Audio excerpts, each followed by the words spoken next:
Así es que espero la participación activa de todos ustedes, ya sea por el chat o ya sea también levantando la mano cuando hagamos algún tipo de pregunta. También vamos a dejar en la parte final o intermedia también un espacio para que puedan de repente hacer sus intervenciones, preguntar si algo no va quedando claro, ¿no?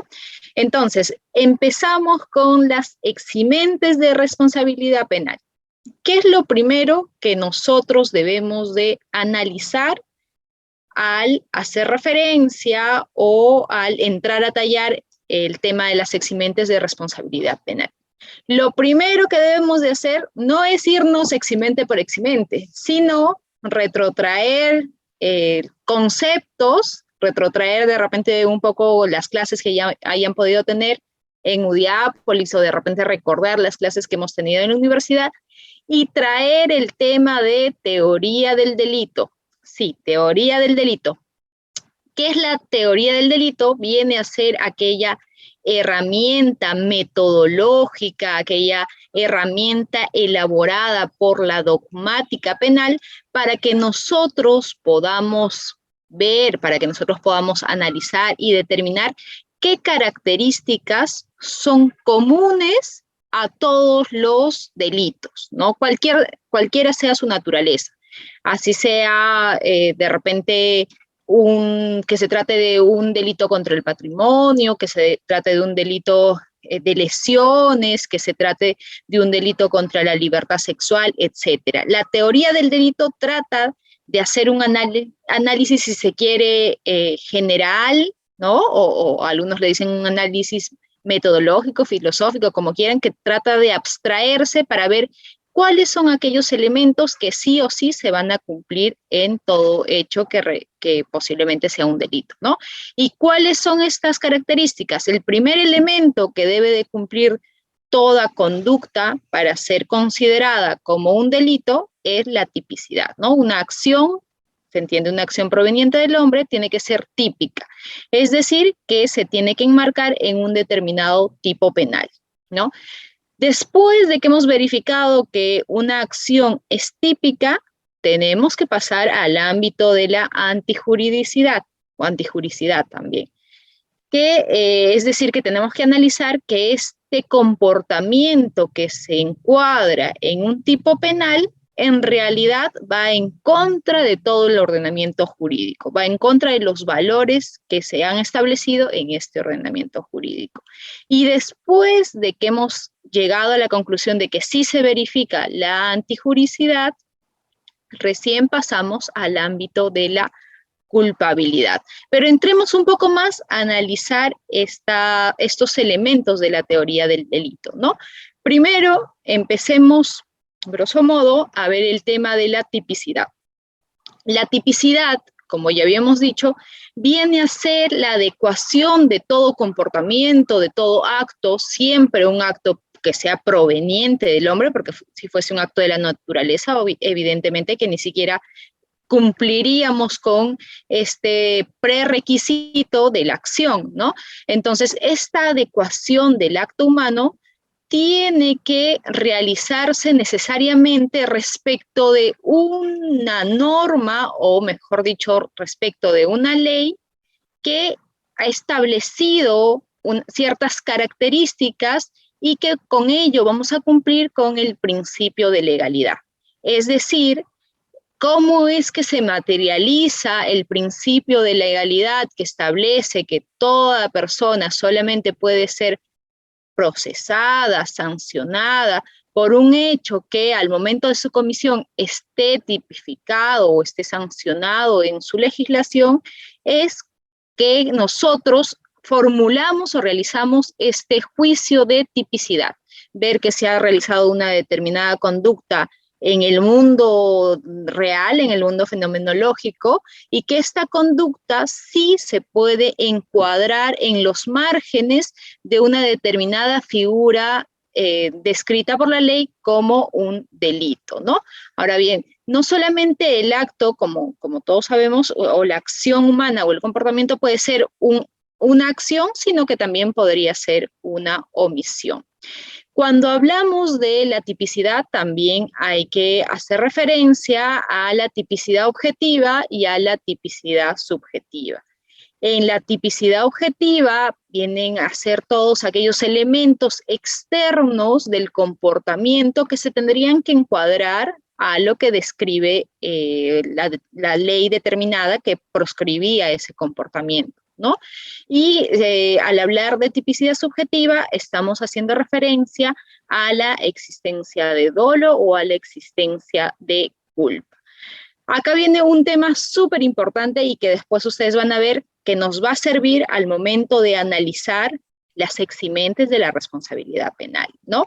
A diferencia de lo que se creía anteriormente, a través de la tipicidad, lo que se va a hacer a raíz de la evolución de los distintos conceptos dogmáticos, la evolución de la dogmática relacionada al tipo penal, hoy por hoy ya no se considera únicamente que una acción de causalidad va a entenderse que como se ha producido un resultado, necesariamente se encuadra este comportamiento con el tipo penal, sino a raíz de la teoría de la imputación objetiva, lo que ha sucedido es que ahora existe un proceso de normativización del tipo penal. ¿Y qué quiere decir esta normativización? Es que nosotros no solamente tenemos que ver si el comportamiento ha contribuido o ha sido la causa por la cual se ha desencadenado un evento y este evento ha terminado con la lesión de o puesta en peligro de un bien jurídico protegido, sino lo que tenemos que hacer es determinar si este suceso en realidad o esta consecuencia en realidad puede ser objetivamente atribuido o imputado a una persona en específico, ¿no? Es decir, que nosotros debemos de establecer un conjunto de roles, un conjunto de competencias que tienen todas las personas, y si es que yo, por ejemplo, hubiese salido de esos contornos de mi competencia, hubiese salido de ese contorno de mi rol y que con ello yo hubiese creado un riesgo no permitido y que después de generar ese riesgo se hubiese producido un resultado, por ejemplo, el resultado lesión en un accidente de tránsito, recién ahí me pueden decir a mí que yo o mi comportamiento es típico, ¿no? No solamente vale o no solamente se necesita que se determine en el ámbito de la realidad que mi comportamiento ha desencadenado una determinada afectación a un bien jurídico, sino que esta afectación tiene que ser a consecuencia de que yo he faltado a uno de mis deberes o yo me he extralimitado del rol que yo debía de tener, ¿no? Por eso es que hablamos incluso de criterios de la exclusión de la tipicidad objetiva, como podría ser el riesgo permitido. Si yo he actuado conforme a mi rol, conforme a mi competencia, no he incumplido mis funciones, no he incumplido mis deberes, por lo tanto, se va a entender que ha actuado dentro del riesgo permitido. Y así, fenomenológicamente o en el plano de la realidad, mi comportamiento hubiese sido un factor más para desencadenar un determinado evento que reviste, por último, las características de una lesión o puesta en peligro de un bien jurídico, no por ello va a querer significar que este comportamiento es típico, ¿no? También hablamos en este ámbito de la tipicidad o de los criterios de la exclusión de la tipicidad del principio de confianza, que esto se debe a que en un sistema tan avanzado como nosotros, donde hay distribución de trabajo, pues yo no puedo estar al pendiente, no puedo estar a la expectativa de que otras personas con las que trabajo de repente cumplan la función que se les ha encomendado, ¿no? No puedo tener un papel de supervisión de absolutamente todas las personas que están a mi alrededor, ¿no? Entonces ahí es donde se podría aplicar un principio de confianza. Y si es que es una tercera persona en la que yo tenía confianza que iba a desarrollar sus tareas conforme a los mandatos que tenía, conforme a la normativa que existía, entonces después no se me podría atribuir a mi responsabilidad penal, ¿no? Después también encontramos la prohibición de regreso para aquellos comportamientos neutros que en realidad así hayan también formado parte de un evento criminal, después no me podrían atribuir a mí algún tipo de responsabilidad si es que yo he actuado conforme a un rol estereotipado o a un rol tal cual lo haría en mi misma posición otra persona, ¿no? Y finalmente hablamos del criterio de exclusión de la tipicidad objetiva consistente en el ámbito de imputación a la responsabilidad de la propia víctima, ¿no? O la famosa llamada autopuesta en peligro de la víctima, ¿no? Entonces, para aterrizar un poco estos conceptos que a veces son un tanto vagos, ¿no? De repente no se comprenden mucho, pongamos el ejemplo de una persona que está manejando su vehículo y que participa en un accidente de tránsito con un motociclista, ¿no? Muchas veces la policía al hacer sus informes suele poner quién ha sido la unidad desencadenante y la otra unidad necesariamente es la unidad contributiva, ¿no? Entonces incluso yo alguna vez he visto un informe en el que el policía ponía que la principal unidad que había causado el accidente, aunque en esa oportunidad era un choque contra un puente, era el conductor de la unidad, ¿no? Y ponían como factor contributivo, no sé por qué, al puente, ¿no? Pese a que el puente ni siquiera había hecho nada. Entonces, mucho más o con mayor razón, en un accidente donde participan dos personas, necesariamente los policías ponen a uno como si fuese el factor determinante y al otro al factor contributivo, ¿no? Entonces, ¿qué pasaría en este ejemplo si la persona que iba manejando su vehículo en realidad cumplió todas las normas de tránsito, en realidad no se pasó una luz roja, en realidad iba manejando conforme al máximo permitido en esa zona y se aparece intempestivamente la moto lineal y se produce la colisión? Así me dijesen que mi comportamiento ha contribuido de alguna manera a la producción del resultado que fue el accidente de tránsito y las subsecuentes lesiones en el motociclista, ¿no?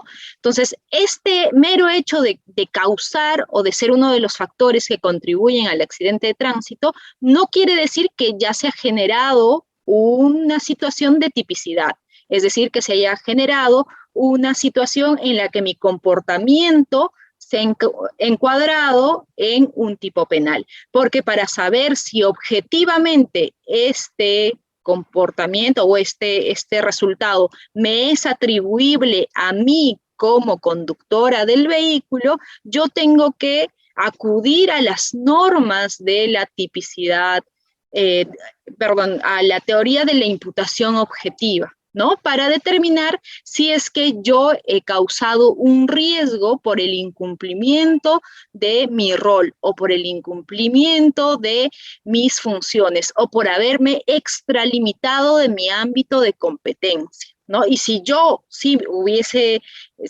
extralimitado de mi ámbito de competencia y hubiese causado un riesgo y producto de ese riesgo se hubiese terminado generando el accidente de tránsito, ahí sí objetivamente se me podría decir que yo he incumplido mis deberes y por lo tanto mi conducta pasaría a ser no solamente una de las causas del accidente de tránsito, sino pasaría a ser típica conforme a las normas penales y extrapenales, ¿no? Entonces, eso es básicamente lo que determina el ámbito de la tipicidad. En cuanto al ámbito de la antijuridicidad o antijuricidad, es cuando, o se produce cuando yo ya he pasado del análisis de la tipicidad he determinado que objetivamente un comportamiento se puede decir que es típico, no solamente porque se encuadra con la norma penal, sino porque este comportamiento ha sido producto del incumplimiento de diversas normas que delimitaban mi rol o determinaban mi competencia. Recién paso al ámbito de la antijuricidad, ¿no? ¿Y qué es lo que analizamos en este estadio o con este elemento?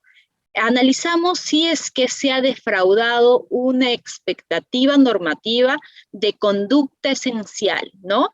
Otras personas, incluso otros autores, dicen que se produce la antijuricidad cuando en realidad mi comportamiento va en contra de todo el ordenamiento jurídico, que debemos de entenderlo como un todo, como una unidad, ¿no? Entonces podría ser que en realidad mi comportamiento sí se encuadra en la norma de tipo penal, pero había excepcionalmente un artículo, una ley del Código Civil, de algún tipo de legislación administrativa o incluso en el propio Código Penal que me facultaba excepcionalmente a comportarme de esa manera, ¿no? Entonces, si es que se diese el caso que mi comportamiento en realidad sí está permitido en determinados supuestos, entonces ahí se daría que no podríamos cumplir con este elemento de la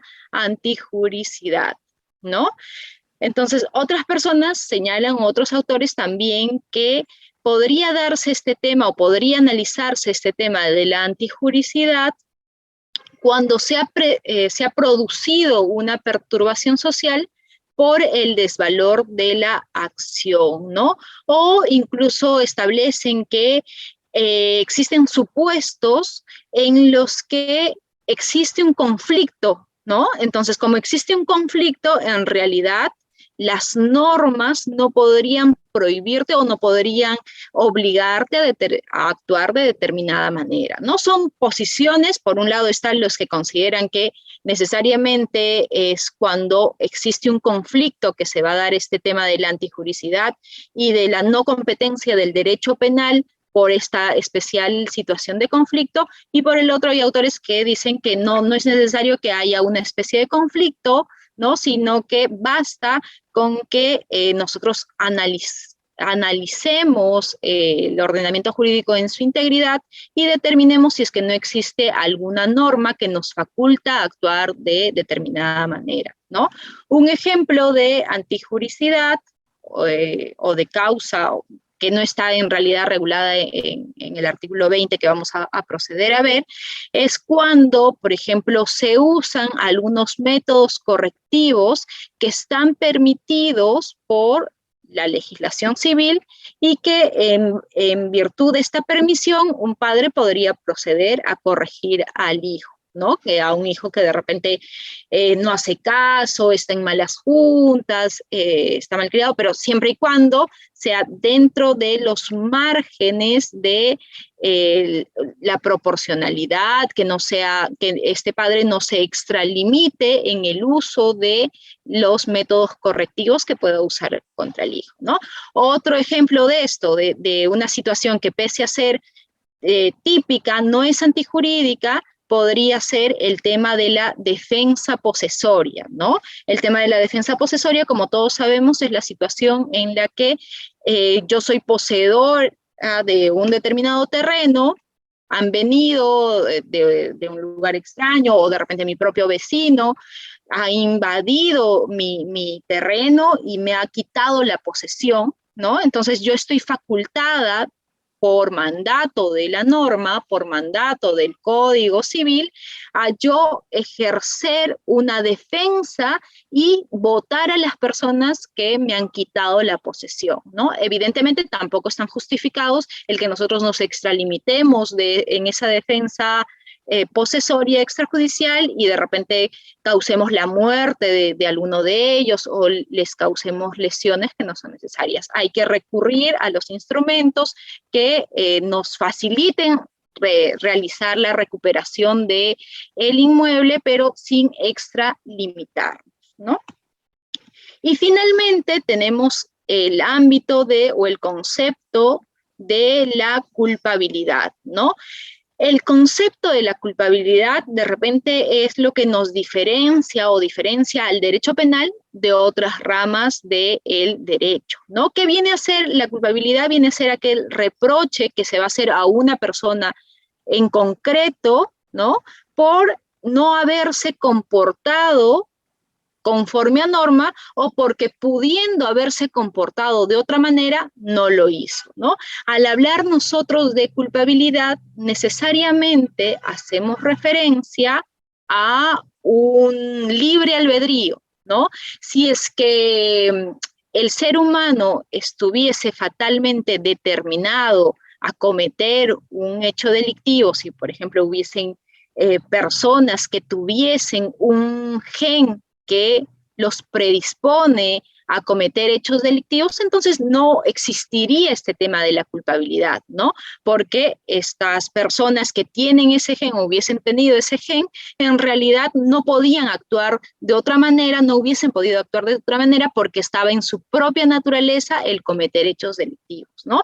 Pero nosotros entendemos que todos los seres humanos tienen una facultad de decidir qué hacer, que siempre van a tener un camino u otro camino. Es por ello que viene este tema de la culpabilidad como un reproche que le vamos a hacer socialmente a esta persona por no haberse comportado de otra manera, pese a que tenía la opción de hacerlo, ¿no?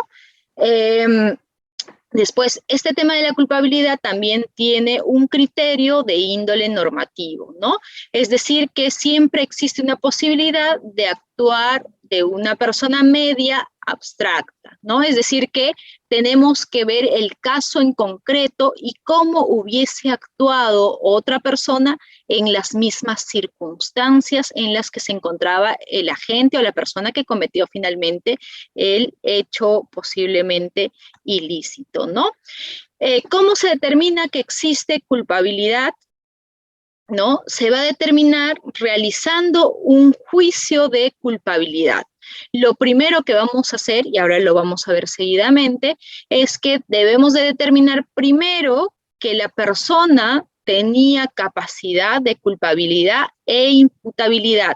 Obviamente, porque no le podríamos decir a otra persona, no le podríamos haber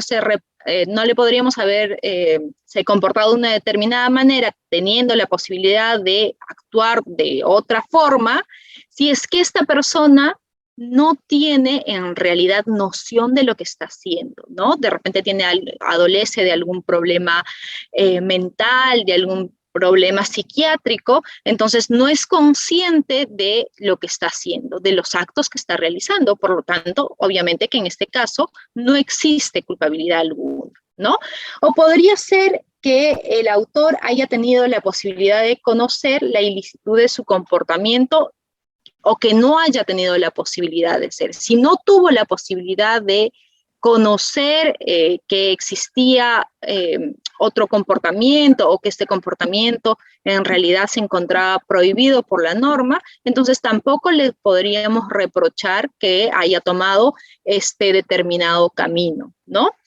Y también no podríamos nosotros exigir una determinada o un determinado comportamiento a una persona que no tenía otras opciones o que la otra opción supondría ponerse en riesgo él o incluso perecer adoptando este otro camino, ¿no? Es decir, el derecho penal no puede exigirnos a nosotros ser héroes o inmolarnos, ¿no? Por eso es que es tan importante que nosotros veamos el caso concreto. Por eso es que la culpabilidad incluso se dice que es el reproche personalizado, porque es el reproche que vamos a hacer a una determinada persona en base a las circunstancias en las cuales actuó, para determinar si tenía la capacidad de comprender lo que estaba haciendo, para determinar si es que tenía la posibilidad de conocer que su comportamiento era ilícito,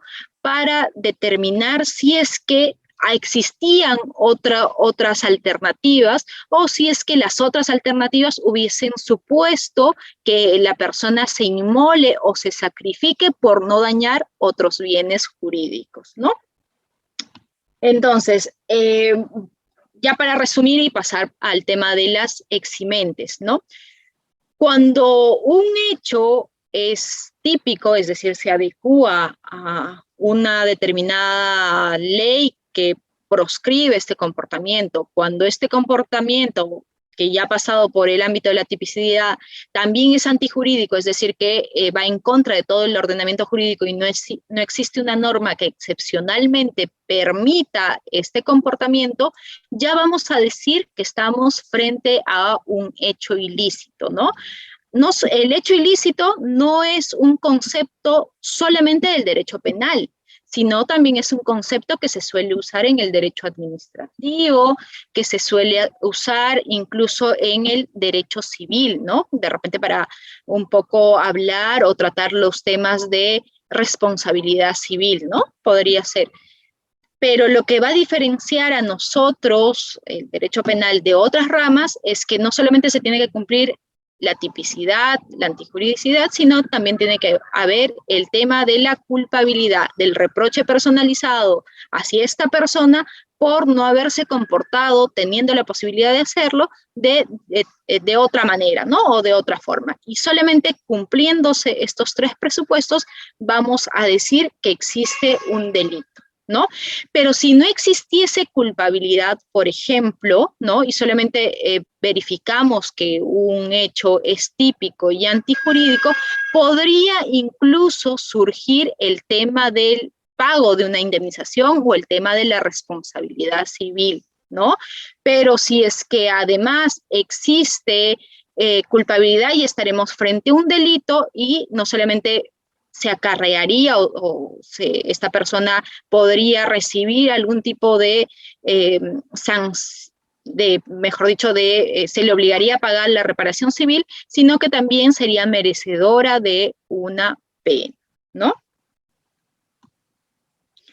Ahora sí, pasemos, después de haber analizado este tema, que es un poco engorroso, que es un poco de repente a veces confuso, o que los abogados, los penalistas, mucho confundimos los términos y pues hacemos un poco más complejas las cosas, pasemos ahora sí a lo que son las eximentes de responsabilidad penal, ¿no? ¿Qué son los eximentes de responsabilidad penal? Son aquellos supuestos normativos para eximir de responsabilidad penal a la gente que ha realizado una determinada conducta, ¿no? Y estos eximentes de responsabilidad penal pueden guardar relación con un aspecto de la tipicidad, con un aspecto de la antijuricidad o un aspecto de la culpabilidad. Las eximentes de responsabilidad penal en nuestro Código Penal se encuentran recogidas en el artículo 20 del Código Penal, de este Código Penal, ¿no? Entonces, ¿qué dice el artículo 20? Dice, está exento de responsabilidad penal. Lo primero que señalan ahí es el que por anomalía psíquica, grave alteración de la conciencia o por sufrir alteraciones en la percepción que afectan gravemente su concepto de la realidad, no posea la facultad de comprender el carácter delictuoso de su acto o para determinarse según esta comprensión. A ver, de acuerdo a lo que nosotros hemos analizado de los elementos de la teoría del delito, ustedes, esta eximente, ¿con qué creen que se relaciona? A ver, los leo por el chat. ¿Con qué se relaciona esta eximente? Con la culpabilidad, nos dice por ahí el doctor. Exactamente, lo vamos a poner acá, con la culpabilidad, ¿no? La segunda eximente, ¿qué es lo que nos dice? Está exento de responsabilidad penal el menor de 18 años. Esta eximente, ¿con qué se relaciona?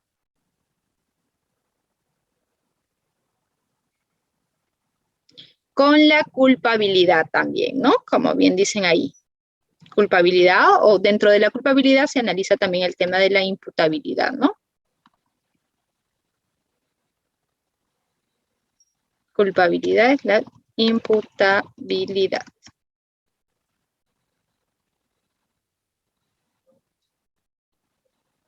Entonces lo anotamos ahí. Ya. El que obra en defensa de bienes jurídicos propios o de terceros. ¿Con cuál de los elementos de la teoría del delito se relaciona? Por ahí el doctor Pedro Rodríguez nos dice antijuricidad. ¿Está bien? Perfecto. Antijuricidad. El que ante un peligro actual e insuperable de otro modo que amenace la vida, la integridad corporal, la libertad u otro bien jurídico, realiza un hecho destinado a conjurar dicho peligro de sí o de otro. ¿Esto con qué se relacionará? Antijuricidad, nos dicen por ahí, ¿no? Antijuricidad, ya lo vamos a anotar.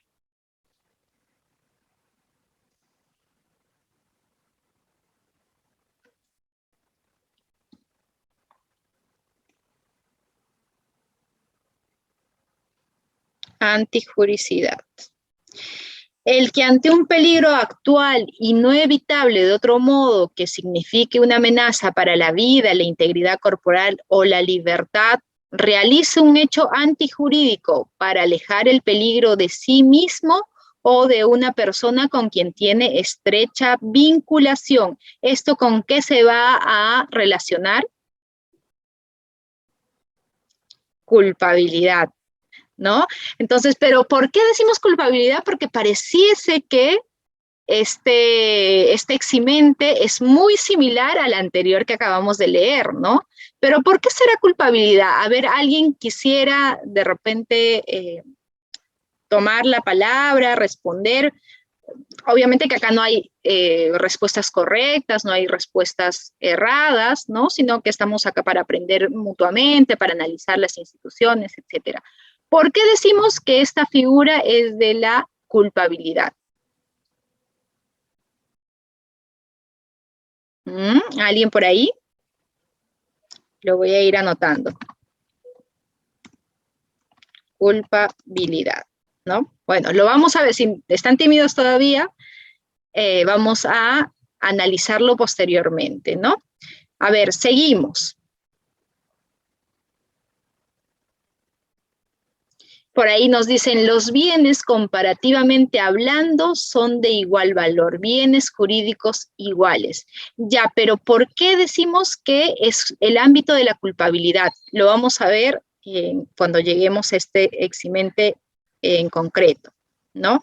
Seguimos. A ver. El que obra por una fuerza física irresistible proveniente de un tercero o de la naturaleza. A ver, este eximente, ¿con qué se irá a relacionar? ¿Con alguno de los elementos que hemos visto? ¿Con otros? A ver, ¿qué es lo que piensan?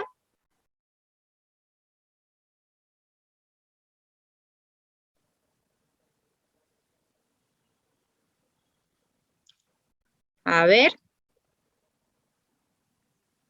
¿qué dicen por ahí? Culpabilidad, reproche, miedo insuperable. A ver, culpabilidad de imputación.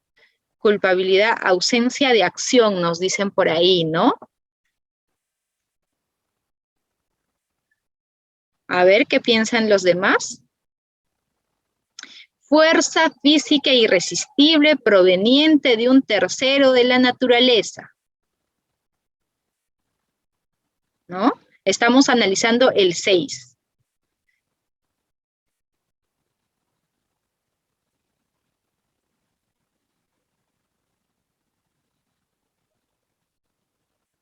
Algunos dicen por ahí atipicidad, culpabilidad, ausencia de acción.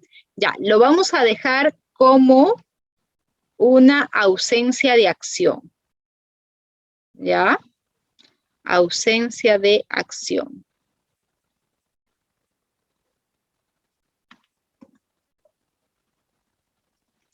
El que obra compelido por un miedo insuperable de un mal igual o mayor. ¿Esto en qué elemento del delito incidirá?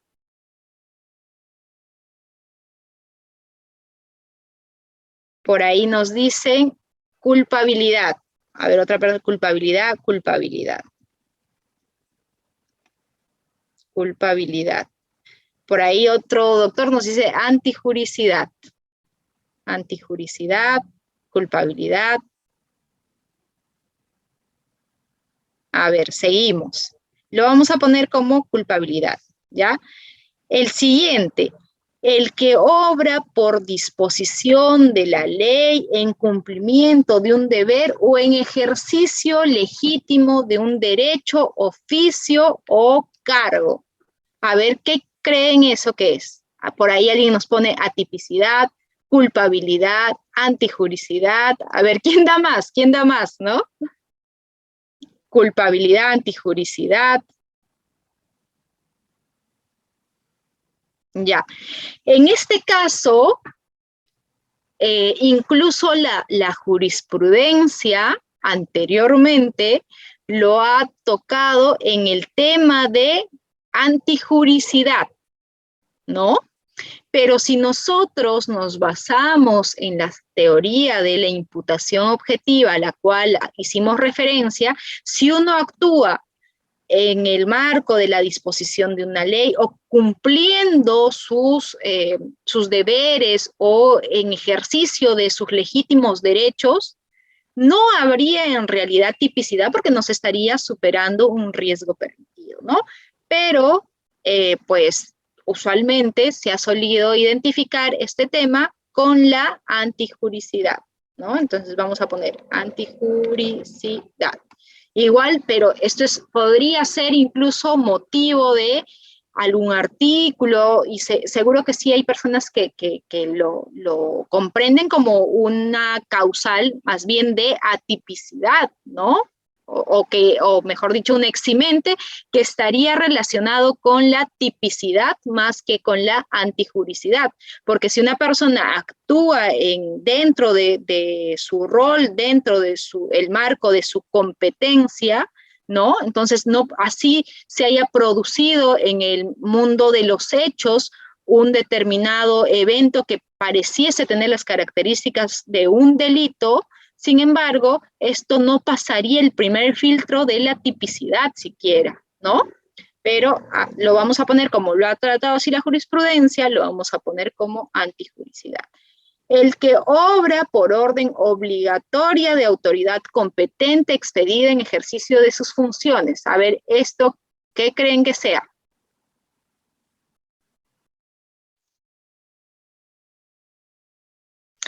Esa es la famosa obediencia debida, ¿no? Por ahí nos dicen antijuricidad. Lo vamos a poner antijuricidad.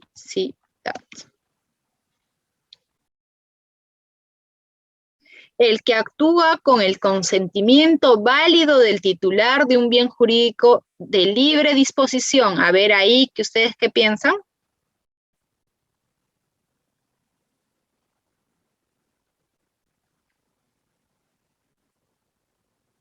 Por ahí nos dicen culpabilidad, tipicidad, atipicidad. Vemos que todas estas eximentes en realidad nos ponen a pensar, ¿no? ¿Qué es lo que aplicamos? O de repente no está tan claro ni siquiera en la jurisprudencia, ¿no? El tratamiento que se está haciendo de estas eximentes. ¿En qué momento las podemos invocar? De repente como parte de una excepción de improcedencia de acción, o de repente corresponden a ámbitos ya de fondo y que tendrían que ser discutidos en juicio oral, ¿no? Para eso es importante que nosotros podamos determinar a qué ámbito pertenece, ¿no? Para saber en qué momento los vamos a invocar, ¿no? Por ahí dicen tipicidad, antijuricidad, hay de todo, ¿no? Entonces, usualmente se toca en el tema de la culpabilidad. Culpabilidad. Y el último, el personal de las Fuerzas Armadas y de la Policía Nacional del Perú, que en cumplimiento de su función constitucional y en uso de sus armas u otros medios de defensa en forma reglamentaria cause lesiones o muerte. A ver, este supuesto, ¿qué sería?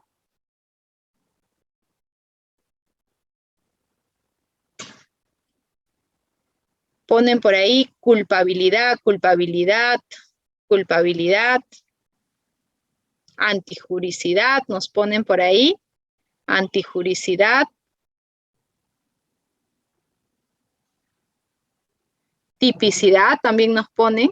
Podría ser un tema de tipicidad, ¿no? Porque si nos están haciendo referencia a una forma reglamentaria, también podría ser tipicidad, ¿no? Por ahí nos ponen antijuricidad, pero sí creo que no es tipificable, ponen por ahí. Claro, el hecho de poner algunas eximentes de manera expresa en el artículo 20 más bien nos llegan a confusiones, ¿no? Porque si es que nosotros nos basamos en una teoría de la imputación objetiva, claro, entonces ya ni siquiera sería evidente que quien obra, por ejemplo, por disposición de la ley o en cumplimiento de un deber o ejercicio legítimo de un derecho, oficio o cargo, en realidad su comportamiento no va a ser típico, ¿no? Y como no es típico, no tendría ni siquiera que establecerse de manera expresa porque eso se podría llegar a esa conclusión con un razonamiento, ¿no? Pero está ahí como una eximente, ¿no? En este caso, usualmente se suele identificar esta causal o esta forma de eximente con la antijuricidad.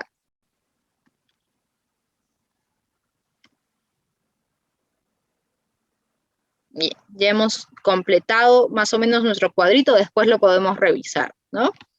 Entonces, ahora veamos las eximentes que se encuentran relacionadas a la antijuricidad. Lo primero que vamos a encontrar relacionado al segundo elemento es el tema de la legítima defensa, ¿no?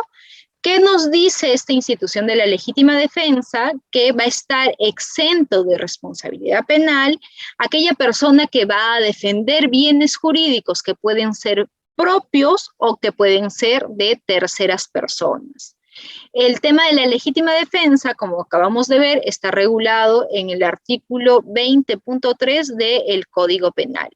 Y la norma establece que tienen que cumplirse sí o sí 3 requisitos para que nosotros podamos alegar esta eximente de responsabilidad penal.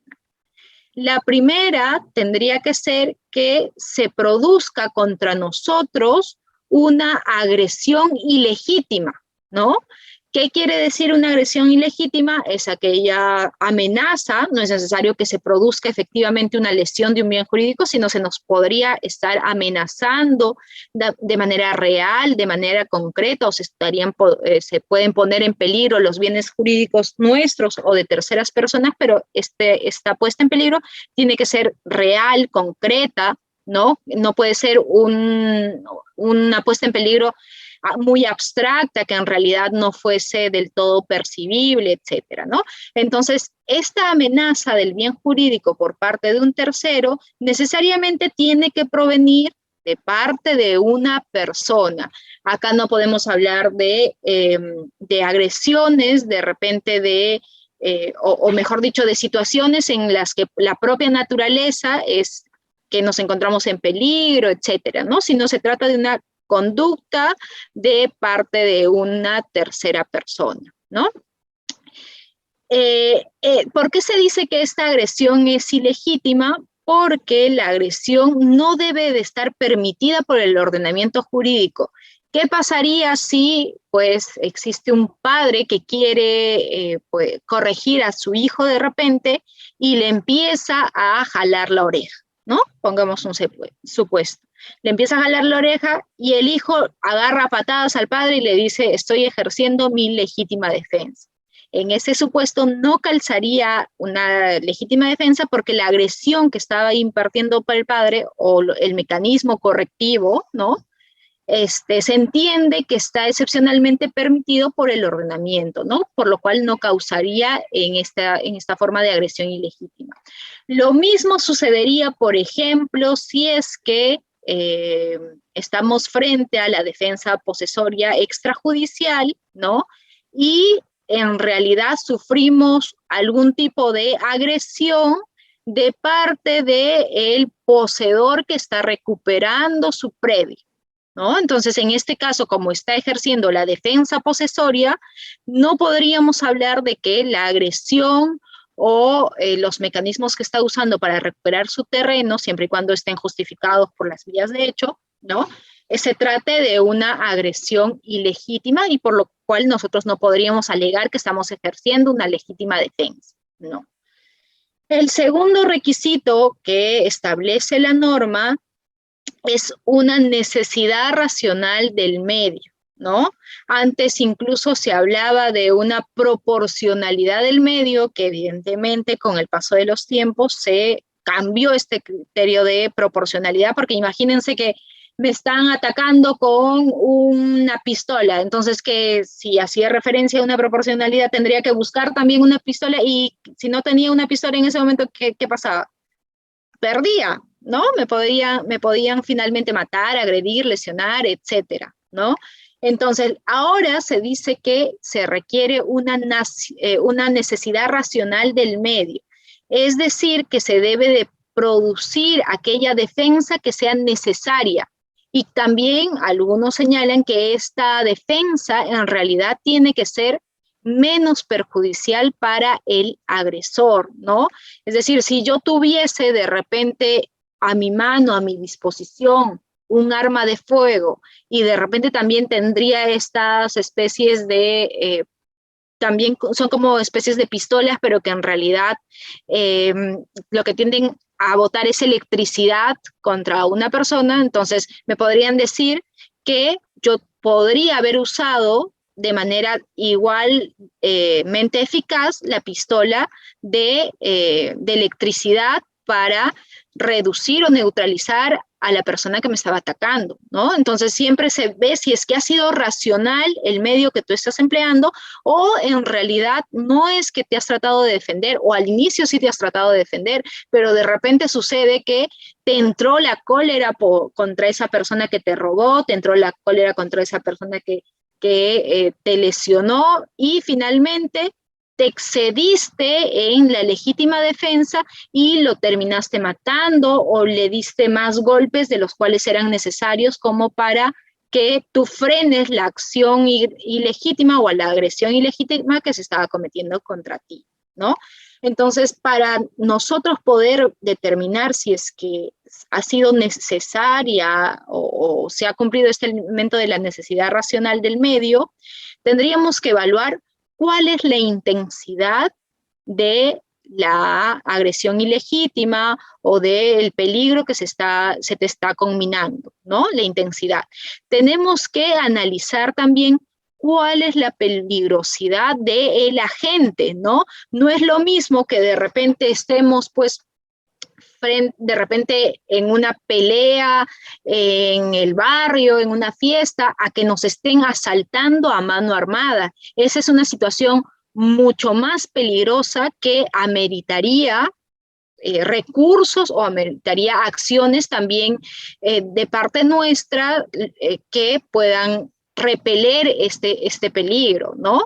Entonces, tendríamos que analizar también la peligrosidad y también tendríamos la posibilidad de ver cuáles son los medios de los cuales disponemos para ejercer esa defensa que es necesaria para neutralizar cualquier tipo de agresión en nuestra contra, ¿no? Como les decía, en estos medios necesarios podría de repente el juzgador ver que tú has podido usar una herramienta mucho menos letal y que hubiese sido igual de eficaz para que tú te defiendas de aquella persona que te quería robar, de aquella persona que te quería lesionar, ¿no?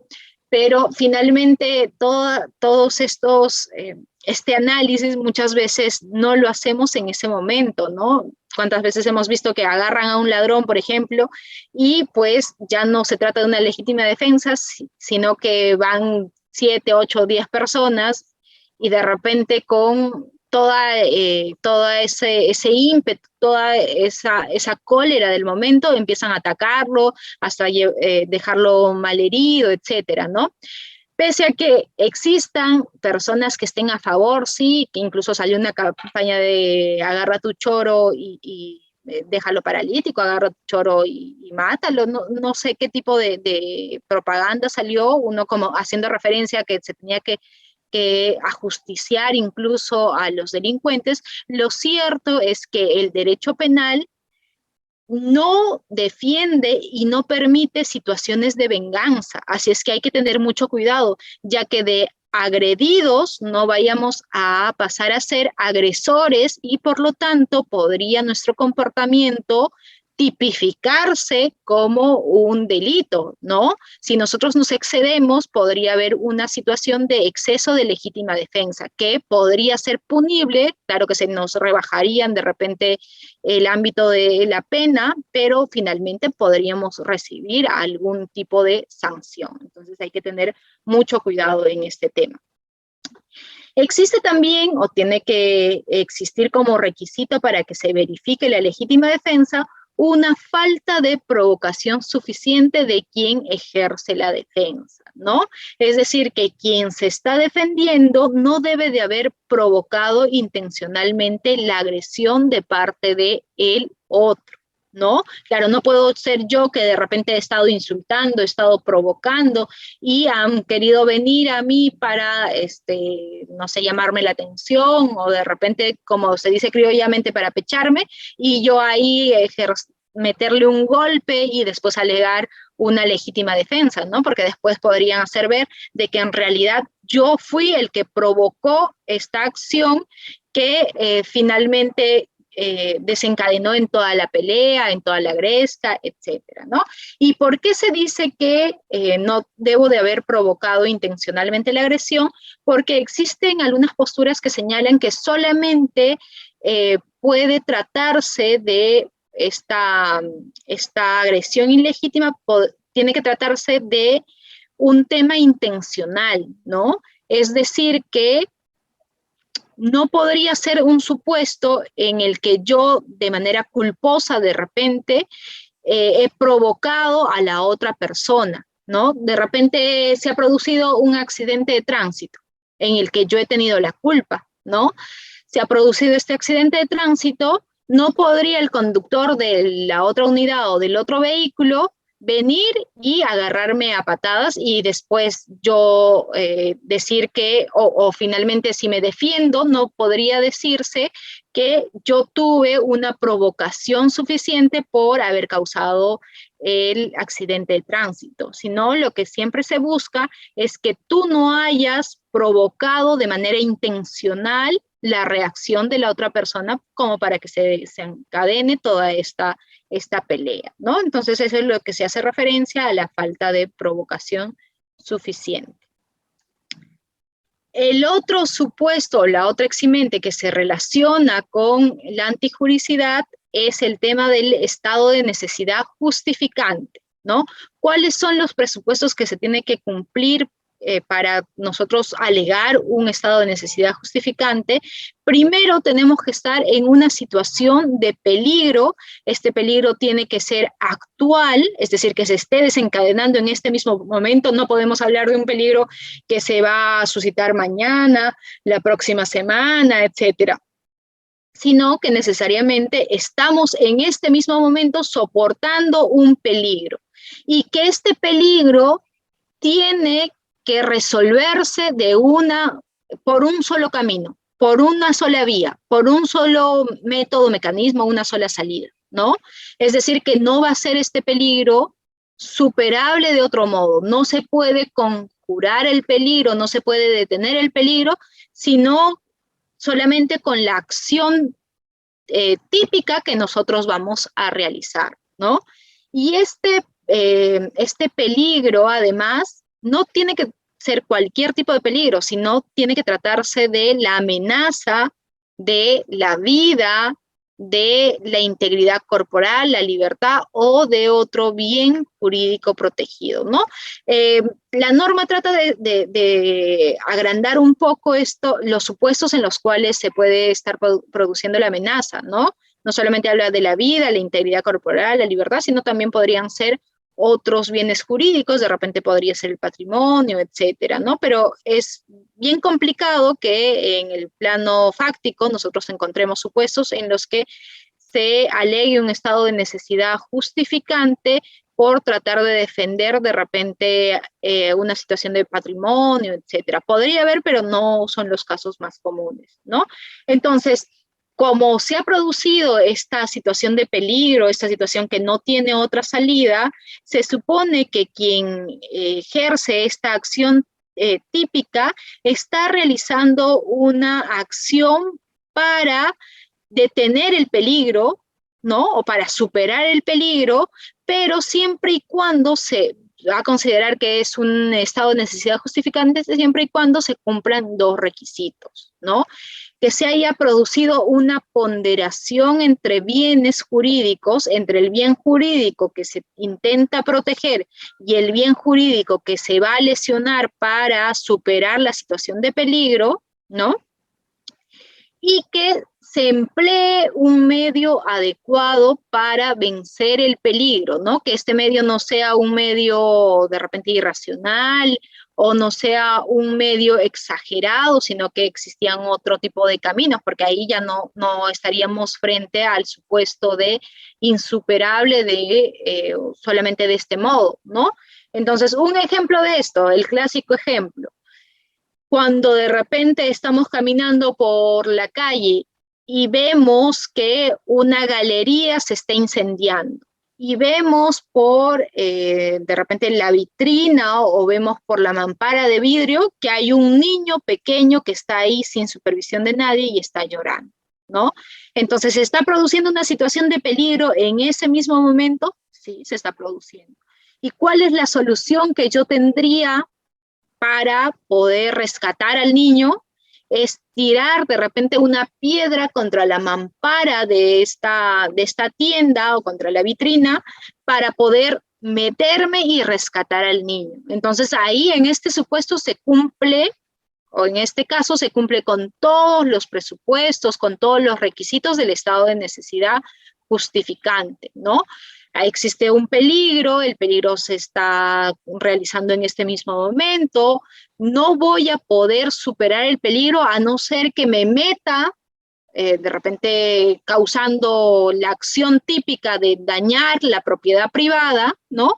Pero es la única manera en la que yo puedo salvar un bien jurídico de mayor valor, ¿no? Que sería el salvar la vida de este niño que podría ser alcanzado por las llamas, ¿no? Entonces, se dan los dos bienes jurídicos y uno de ellos, evidentemente, que pesa más que el otro bien jurídico. El bien jurídico vida va a pesar siempre mucho más que el bien jurídico propiedad privada, ¿no? Entonces, existen una serie de supuestos en los que se podría aplicar de esta manera, ¿no? El peligro actual, que no sea superable de otro modo y que se haya realizado esta ponderación rápida.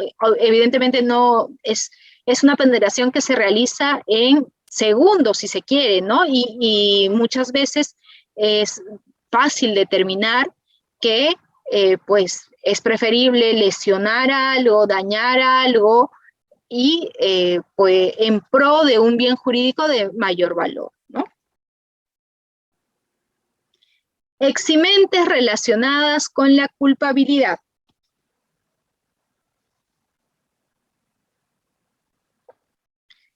Acá podemos abarcar situaciones de imputabilidad o inimputabilidad, ¿no? Se relacionan con la culpabilidad. ¿Quiénes van a ser inimputables? Van a ser inimputables dos grupos de personas.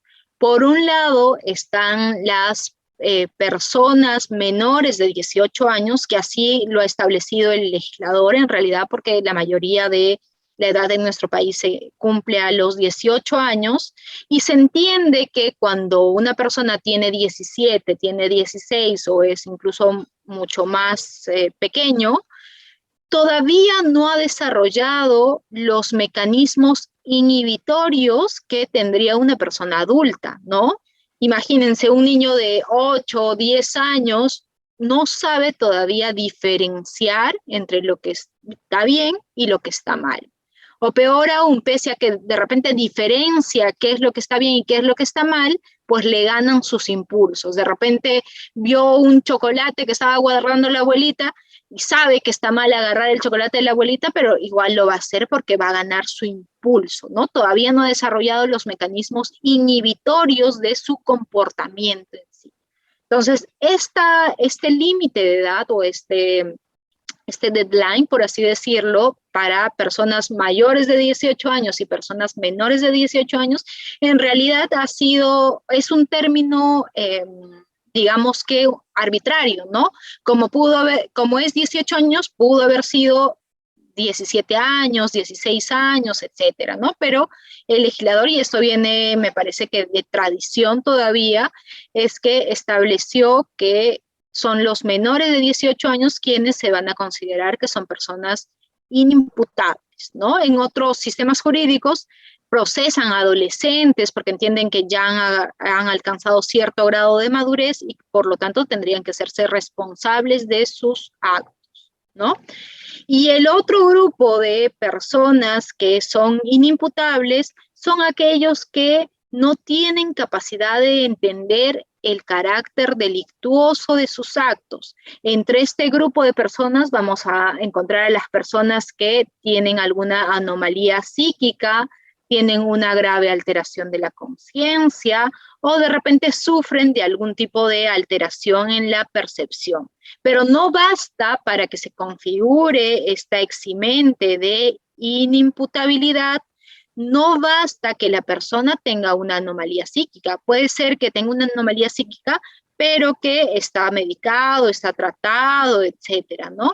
Sino que la norma exige expresamente que es a causa de esta condición o de esta enfermedad que tenga, tiene que haberse imposibilitado la comprensión del carácter delictuoso o no, ¿no? Es decir, que no pueden determinar su comportamiento, no pueden comportarse conforme al mandato de la norma, ¿no? O podría ser también que no pueden comprender que es el comportamiento que están por realizar en realidad es delictuoso, ¿no?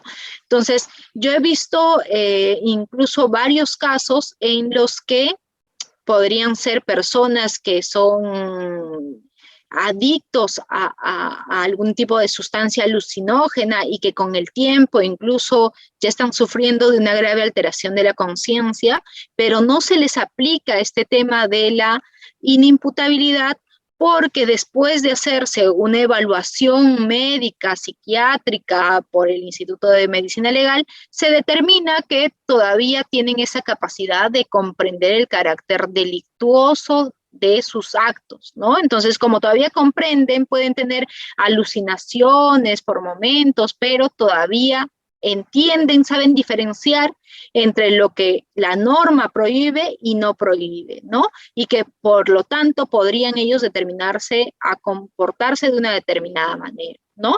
No sé si ustedes recuerdan, pero hace 2, 3 años también hubo el caso de este policía que fue asesinado por una persona que parecía que sufría de una grave alteración de la conciencia, ¿no? Esta persona que estaba en un edificio, estaba haciendo problemas, vino la policía, lo detuvieron, lo llevaron a la carceleta y en un descuido, cuando se le acercó el policía, esta persona, la que sufría de alteración de la conciencia, agarró su arma, le disparó al policía y lo terminó matando, ¿no? Esto fue acá en una comisaría de Magdalena, si mal no recuerdo, ¿no? Entonces, a esta persona le dieron prisión preventiva, ¿no? Lo cual quiere decir que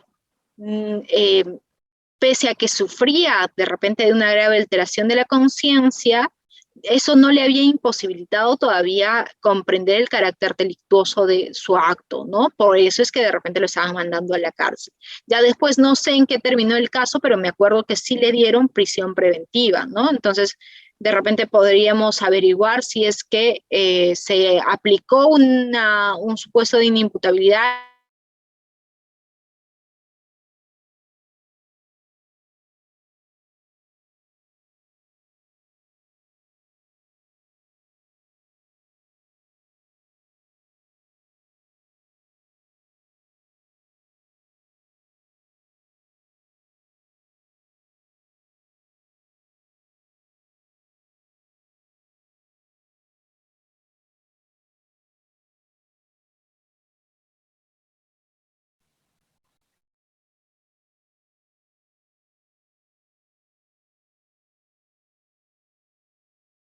Doctora, disculpe, era el mío, mi internet.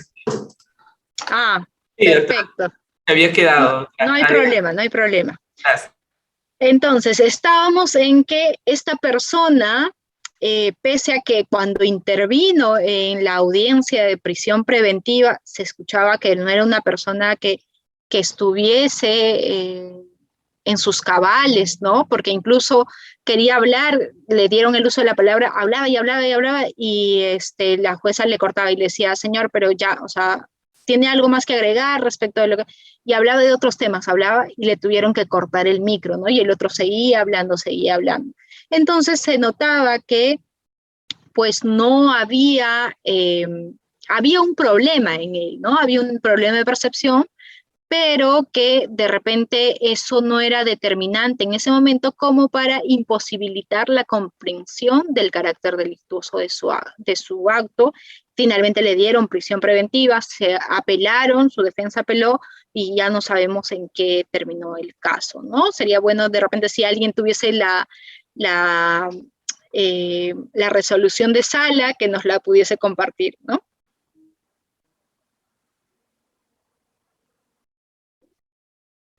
Inexigibilidad de otra conducta.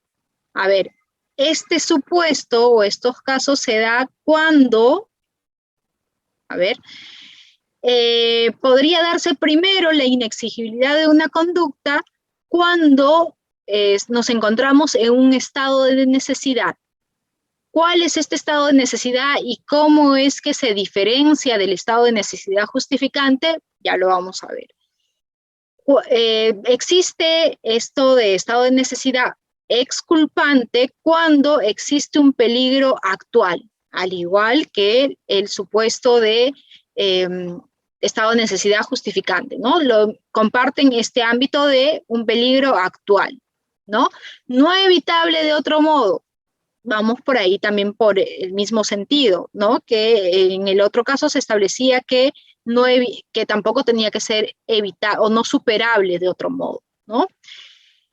Pero acá sí el tipo penal, o mejor dicho, el artículo, es mucho más riguroso al momento de determinar en qué va a estar en amenaza o qué va a estar en juego en este supuesto de estado de necesidad.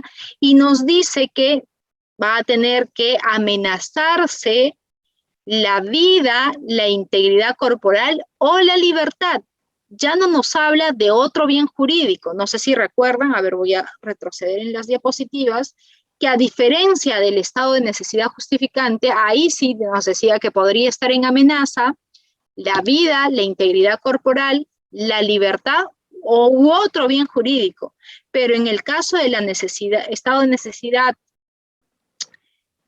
exculpante solamente nos dice que tendrían que estar en peligro estos tres bienes jurídicos, que son los más importantes, ¿no? La vida, la integridad corporal o la libertad de las personas, ¿no?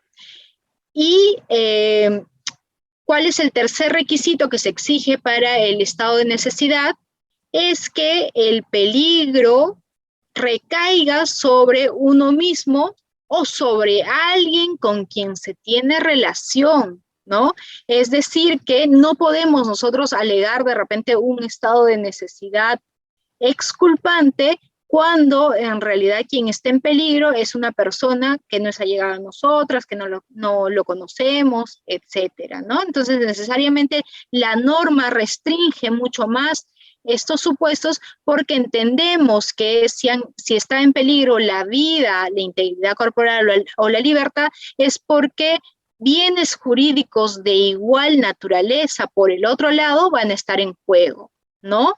Entonces, un clásico ejemplo, clásico de clásicos que nosotros hemos escuchado de repente en la universidad es el, el, el caso o el ejemplo que ponen de los náufragos, ¿no?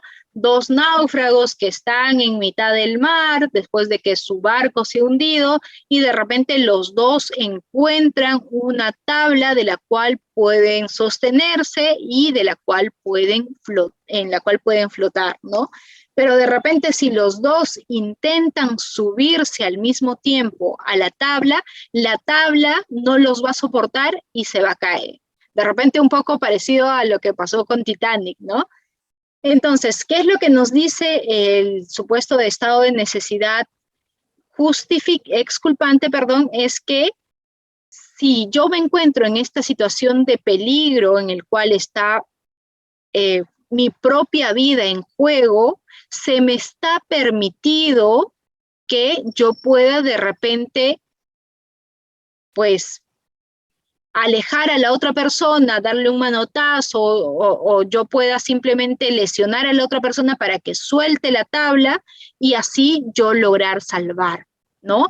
¿Y por qué es que se dice que este supuesto en realidad lo que hace es excluir la culpabilidad?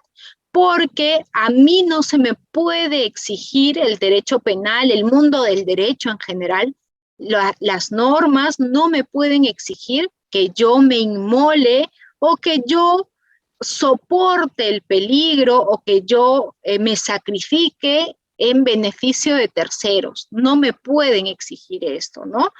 Pero existe un supuesto o una norma que excluye los casos en los que sí el derecho exigía a la gente por la calidad que tenía el agente o por las funciones que realizaba el agente para que acepte o soporte el peligro, y esto se va a dar cuando es el agente mismo quien ha causado el peligro o de repente el agente está obligado a soportar el peligro, ¿no? Por ejemplo, no se podría exigir o el policía, el bombero, no podría decir, no, yo estuve en un estado de necesidad exculpante y por lo tanto yo agarré a la víctima y pues me cubrí de la balacera con ella. No podría decir eso, ¿no?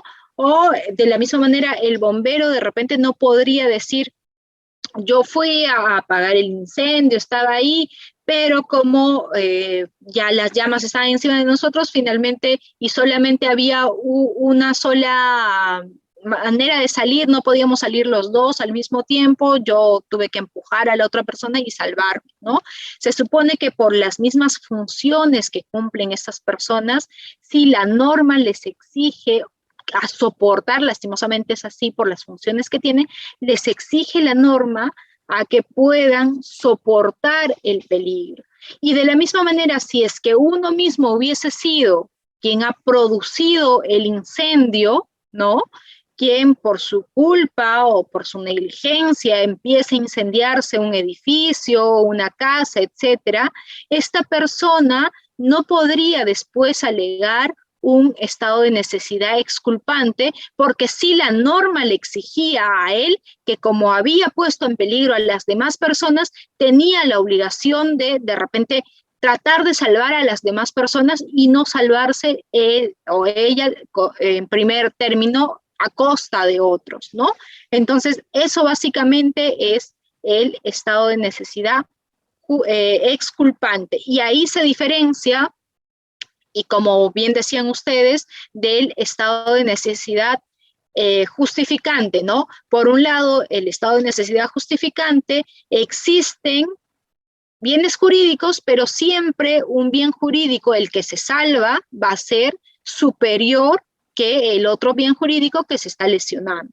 Mientras que en el caso del estado de necesidad exculpante, podríamos estar ante bienes jurídicos de igual naturaleza. Y como son de igual naturaleza o semejantes o de igual valor, pues la norma no me puede exigir que yo prefiera el otro bien jurídico por encima mío o por encima de las personas que son allegadas a mí, como podría ser el caso, por ejemplo, si quiero salvar a mi hija, por ejemplo. Pongamos, variemos un poco el caso de los náufragos. Imaginemos que somos 3 personas que hemos naufragado y yo tengo 2 chalecos salvavidas. Uno me lo podría poner yo y por el otro lado se encuentra mi hija y se encuentra la hija de mi amiga. Perdón, mi hija y su amiga, ¿no? Entonces, evidentemente, si es que yo prefiriese salvarme y salvar a mi hija, el derecho penal no me podría posteriormente reprimir o reprochar a mí porque no se me es exigible otra conducta, y de la misma manera un sujeto promedio o cualquier tipo de persona estando en la misma situación actuaría de la misma manera porque se justifica o se entiende que voy a preferir a aquella persona con la que tengo más vínculo, con la que tengo de repente un vínculo incluso de familiaridad o parentesco, por encima de otras personas, ¿no? Entonces, no sería nada raro, nada extraño y no se me podría penar o sancionar por actuar de esta manera. La exigibilidad de otra conducta, ¿no? También podría configurarse el miedo insuperable, ¿no? ¿Cuándo es que se produce un miedo insuperable? Cuando, por ejemplo, la persona llega a tal grado de terror, a tal grado de angustia, que considera que no existe otra opción que actuar más que hacerlo de la manera como lo hizo, ¿no? Y lesionando evidentemente un bien jurídico en ese momento, ¿no? Un bien jurídico de otra persona o diversos tipos de bienes jurídicos que no están relacionados a ella, ¿no? ¿Qué es lo que sucede en este miedo insuperable, que también es una forma de no exigirse de la conducta de otra manera? En esta conducta no es que tenga varias alternativas la persona, ¿no? Sino que en este supuesto lo que sucede es que la persona está en tal grado de pavor, de shock emocional, que no va a ver cuáles son las alternativas que tiene, sino que va a elegir la primera que se le pasa por la mente, ¿no? Y porque precisamente se encuentra en este estado psicológico, que es un estado psicológico semejante al pánico, que va a tomar la primera opción que se le pase por la mente con tal de superar el miedo que está sintiendo o superar el peligro que siente que se está enfrentando en ese momento, ¿no? Un ejemplo acá sería el tema de La Guerra de los Mundos de Orson Welles, ¿no? Lo he contado en otras clases, no sé si ustedes estuvieron en esa clase, pero ¿qué es lo que sucedió?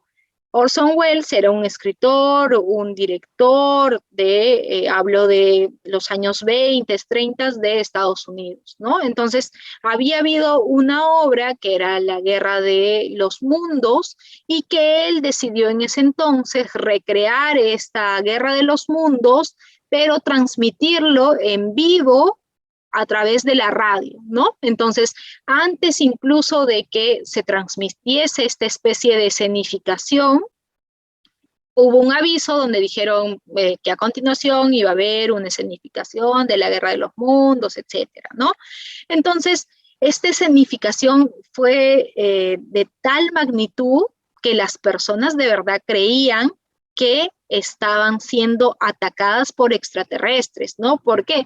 Porque al inicio estaba poniendo la radio, la música normal, y detenían la música y decían, tenemos un aviso de último minuto que se ha visto que objetos no identificados están viniendo de mar, ¿no? De nuevo reanudaban la música, continuaban, después decían que ya estos objetos estaban cerca de la Tierra, que ya habían llegado, y ahí se empezaron a escuchar explosiones, se empezaban a escuchar gritos, llanto. Entonces esto causó tal alarma, tal estado de miedo en las personas que muchos abandonaron sus hogares, muchos incluso agarraron sus armas y empezaron a disparar a una serie de objetos que se movían o que ellos ya creían que eran objetos ovnis o ya eran extraterrestres. Incluso hubieron varias balas hacia una especie de tanque pensando las personas que eran objetos voladores no identificados, etcétera, ¿no? Entonces, en este caso,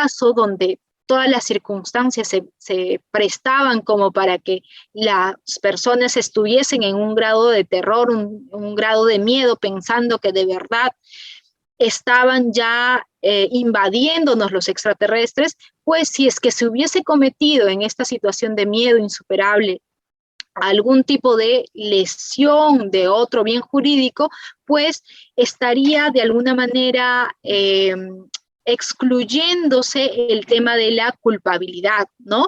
Porque pues estando en ese grado psicológico semejante al pánico, no se le podría exigir a la persona que actúe de otra manera, ¿no? Si, por ejemplo, alguien hubiese causado en esa circunstancia daños a la propiedad pensando que estaba disparando a los extraterrestres, pues en ese caso no podríamos hablar de que se le tenía que exigir que se comporte de acuerdo a derecho porque la persona estaba aterrorizada totalmente, ¿no? Ahora, para el miedo insuperable también es muy cuestionable el tema de que nosotros establezcamos si es que se tendría que usar la referencia del sujeto promedio, ¿no? Porque ¿qué es lo que pasa acá? El estado de pánico que una persona puede sentir frente a un determinado objeto, frente a un determinado animal, frente a un determinado bicho, no necesariamente es el mismo que va a sentir otra persona en circunstancias parecidas, ¿no?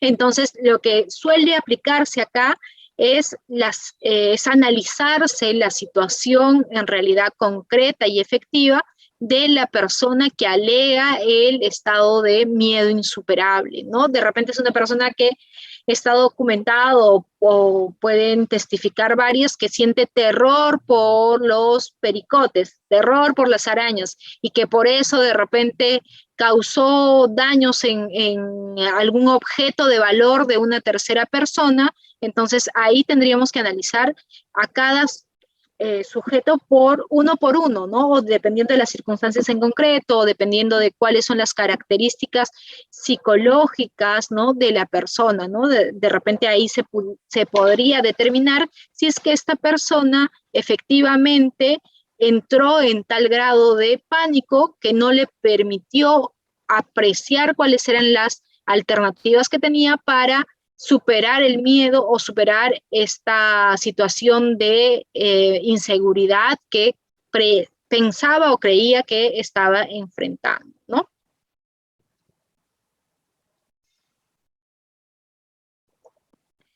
Y finalmente, respecto de las otras eximentes, como obrar por disposición de la ley en cumplimiento de un deber o ejercicio legítimo de un derecho, oficio o cargo, o el obrar por orden obligatoria de autoridad competente expedida en ejercicio de sus funciones, o el tema del personal de las Fuerzas Armadas que van a hacer uso de sus armas u otros medios de defensa en forma reglamentaria y que causen lesiones o muertes, pues como ya lo hemos dicho, estas causas o estas eximentes usualmente se suelen relacionar con causas de justificación, ¿no? O como si estuviesen en realidad dentro del elemento de la antijuricidad, ¿no?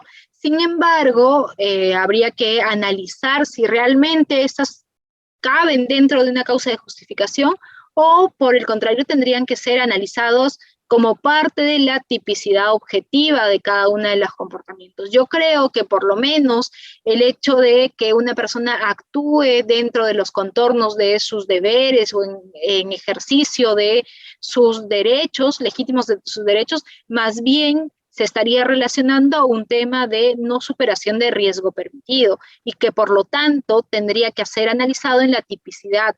Y esto nos llevaría al hecho de que incluso nosotros podríamos, una investigación preparatoria o de repente al momento de absolver una acusación que se nos haya corrido traslado, podríamos nosotros alegar la existencia de un supuesto de atipicidad, ¿no? En base a la no superación del riesgo permitido, ¿no? Pero como decimos siempre, todo es sujeto a debate, todo es sujeto a análisis, ¿no?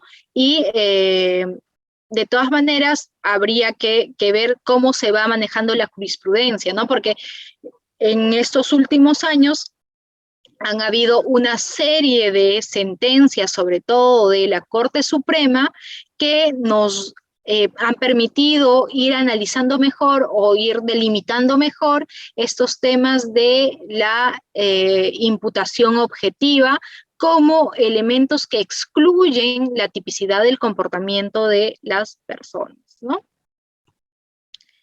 Bien, abramos el paso para las preguntas o dudas o comentarios que hubiesen quedado ahí al aire.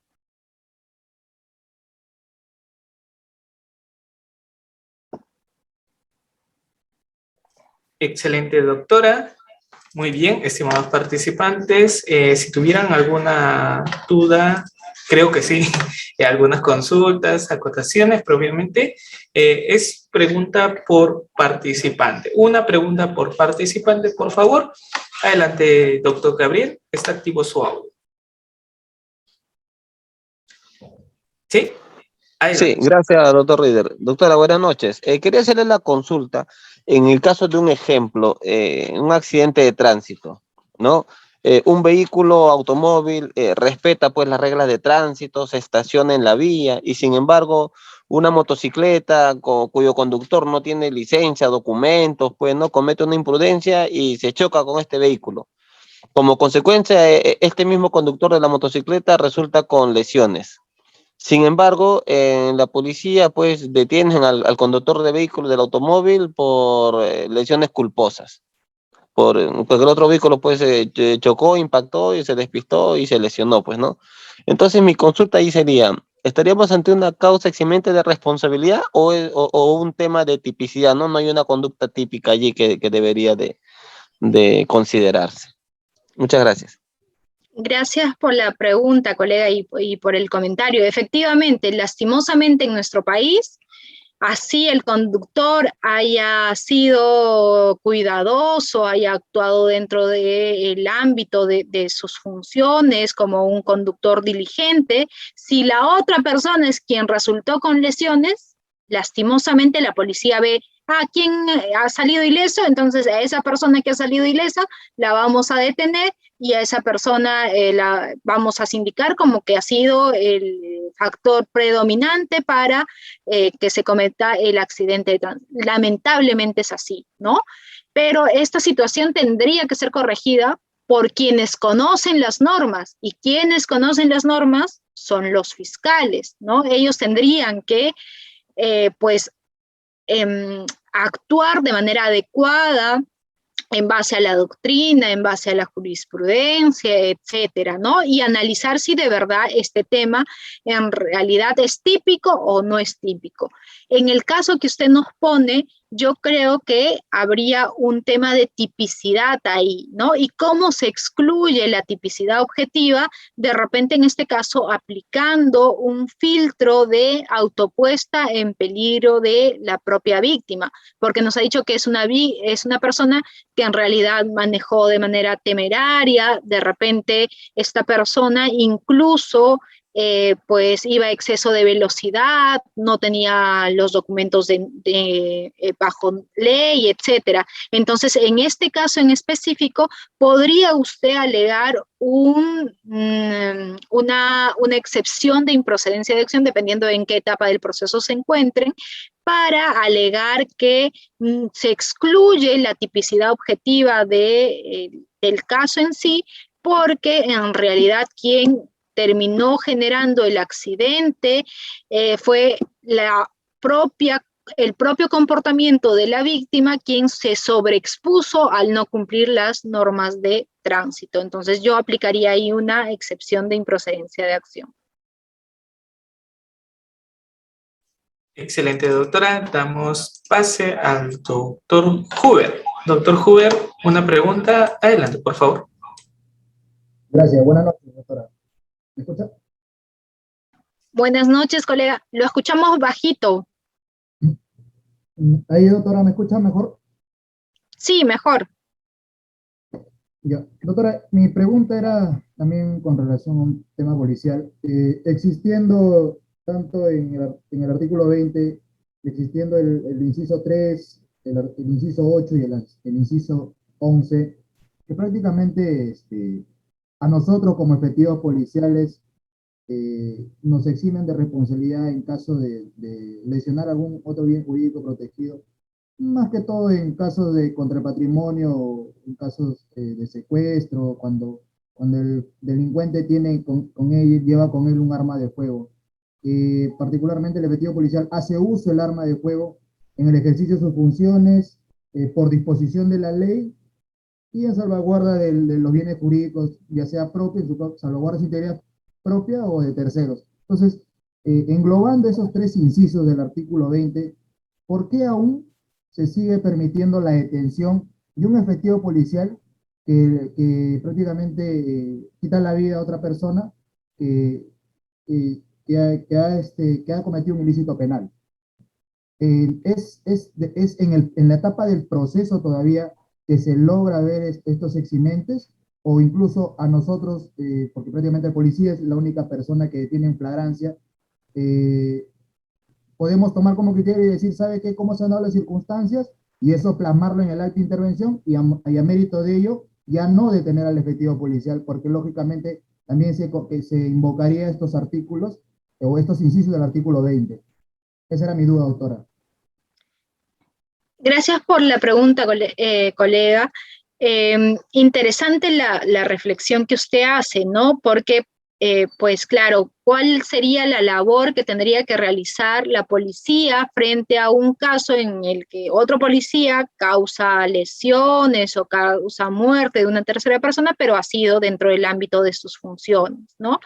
¿Qué es lo que pasa? Es que como se sobreentiende de que es el fiscal en realidad quien realiza el juicio, entre comillas, o el análisis de legalidad, de tipicidad, frente a la detención de una persona, como en este caso sería la policía, yo creo que por eso es que la policía, para un poco cuidar el que no sean posteriormente objetos de algún tipo de sanción por la inspectoría, procedimiento, etcétera, es que detienen al policía, pero si es que el policía es detenido, es el fiscal quien tendría que, como precisamente el encargado de la investigación, determinar si es que estamos frente a un delito, ¿no? Y por lo tanto la investigación tendría que continuar o no, ¿no? Y así sucede en todos los casos, ¿no? Cuando estamos frente a un supuesto de flagrancia delictiva, la policía se supone que detiene y después, y bueno, le da cuenta al fiscal, le dice por qué supuesto lo está deteniendo en alguno de los supuestos de flagrancia, y el fiscal es el que realiza el análisis de si es que se cumplen los presupuestos de flagrancia, pero no solamente esto, sino también tiene que hacer el análisis de si es que este comportamiento en realidad reviste las características de delito o no. Entonces, si es que en un primer momento se ha detenido al policía por no tener mayores inconvenientes o porque en el plano de los hechos pues hay una persona que está muerta, que de repente ha sido una persona que intentó robar o estuvo robando, etcétera. Entonces, en este supuesto, si lo detienen en un primer momento, el fiscal tiene que constituirse el lugar, analizar los hechos y determinar si es que no es delito en base a algún artículo del algún inciso del artículo 20, tendría que proceder a la liberación del policía, evidentemente, ¿no? Entonces, he ahí la importancia de la función de los fiscales de poder analizar de manera pronta si es que un tema es delito o no. Si es que tuviese algún tipo de pues dudas, si es que se ha cometido un ejercicio de legítima defensa o si de verdad el policía ha usado de manera reglamentaria el arma que tenía a su cargo, entonces eso podría incluso ser discutido en una etapa posterior, ¿no? Pero no tendríamos por qué mantener recluida a una persona, sobre todo a un policía, si se entiende de las primeras pesquisas que sí ha actuado en el marco de sus funciones y sí ha actuado en base a lo que establecía su reglamento en cuanto al uso de armas de fuego, ¿no?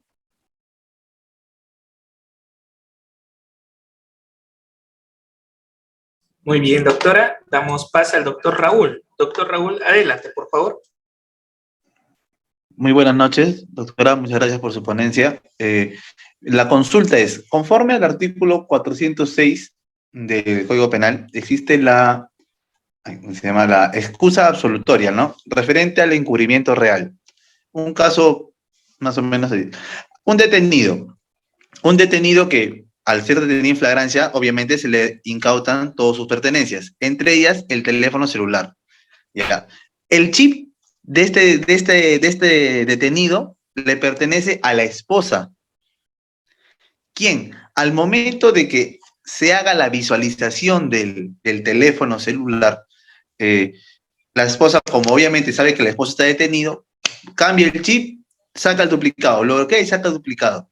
Obviamente, lo que haría es que esas comunicaciones que ha tenido, por ejemplo, el mensaje de WhatsApp, como yo lo abrí en otro teléfono, se van a borrar. No se van a llevar a cabo, no se va a poder observar.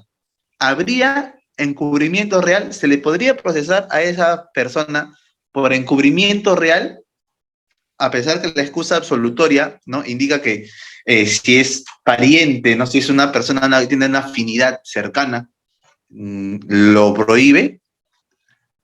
¿Sería posible? Perdón, mi audio. Yo creo que en el caso que nos pone perfectamente se enmarcaría en esto de la excusa absolutoria que nos acaba de mencionar, ¿no? Porque lo que dice la norma es que van a haber ciertos lazos que sean tan estrechos, ¿no?, entre la persona que ha cometido de repente el evento delictivo, ¿no?, y y aquella persona que empieza a borrar, empieza a dificultar la acción de la justicia, que por ese lado estarían exentos de pena. Yo creo que sí se aplicaría en este caso lo de la excusa absolutoria, ¿no? Y no tendría por qué ser la esposa criminalizada. Y precisamente esto viene con un tema también de la culpabilidad, ¿no?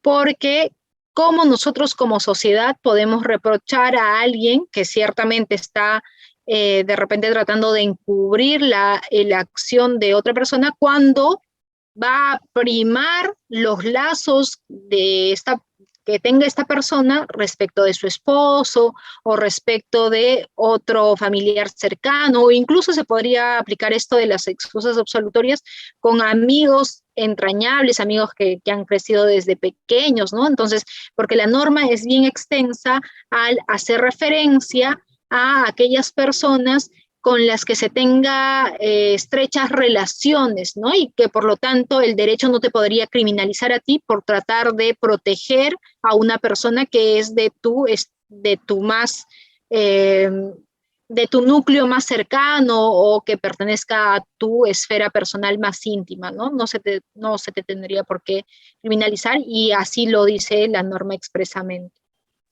Excelente, doctora. Muchas gracias, doctor Raúl. Damos pase al doctor Carlos. Doctor Carlos García. Adelante, por favor. Es una pregunta por participante, tener en cuenta eso.